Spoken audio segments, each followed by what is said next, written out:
Kábíyèsí, Aláàfin, ikú ti gbà o, ìlú ti ṣọ̀fọ̀fọ̀, ó dìgbà bàbá wa.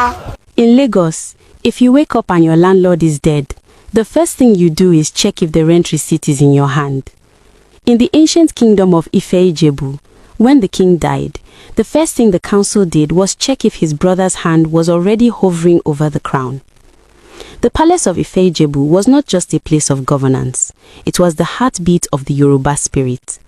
King Adewale III, known affectionately as Arara, Wonder, was a man whose laughter could fill the Oba's market and whose wrath could silence a leaking roof. He was a builder, a modernizer, a father who spoiled his only son, Prince Adedamola, with toy wooden horses and tales of their warrior ancestors.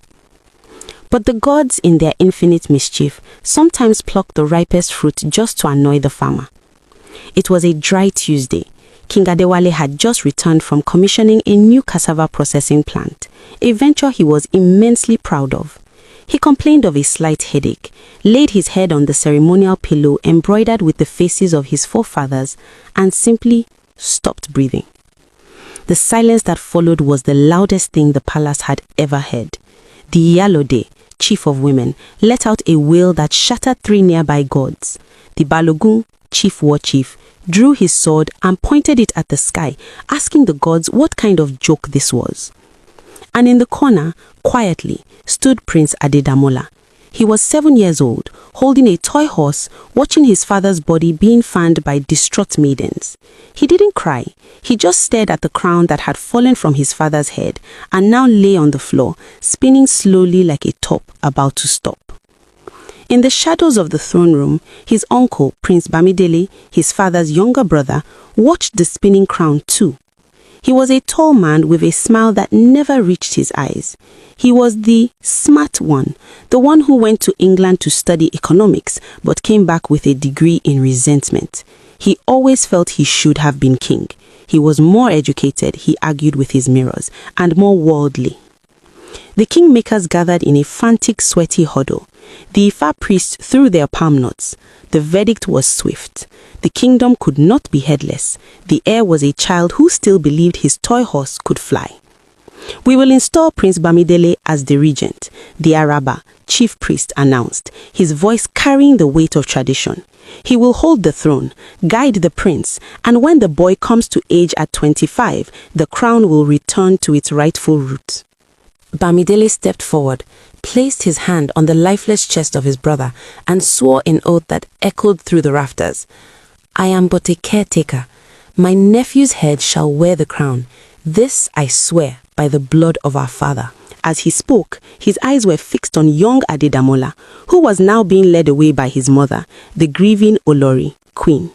The regent's fingers twitched, already feeling the weight of the crown he had just sworn to keep warm for another. Don't worry, I will keep the throne for you. Sending your child abroad to become somebody is a Nigerian parent's favorite gamble. Sometimes they come back a doctor, sometimes they come back with a foreign accent and a sudden inability to eat pounded yam with their hands. But if you send a prince abroad so his uncle can steal his throne, you better pray he comes back with an army, not a degree in international relations. For the next 15 years, Prince Adedamola was a ghost in his own kingdom. The regent, Bamidele, was a master strategist. He didn't kill the boy, that would be too messy. Instead, he honored him.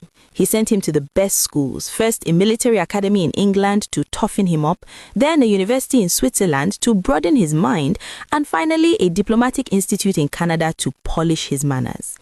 Each time the prince asked to come home for a festival, the reply was always the same.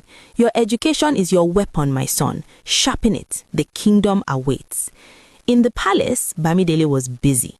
He dismantled the old guard. He replaced the loyal Balogun with his own man from his mother's village. He renamed the cassava processing plant after himself. He started wearing the royal crown, first only on Fridays, then on weekends, and soon every single day. He even married a new younger wife, a social media influencer from Lagos who went by the name La Bella. She redecorated the palace in minimalist white and beige, removing all the ancestral shrines because they clashed with the aesthetic. Meanwhile, Adedamola was not just studying, he was watching. He had his mother's eyes and his father's patience. His mother, the exiled Olore, had been sent to a quiet village home in Ibadan where she secretly sent messages with palm wine tappers. The messages were simple.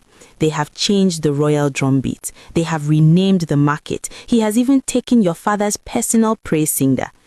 Adedamola spent his evenings not at Swiss nightclubs, but in the library, studying the history of exiled kings who returned.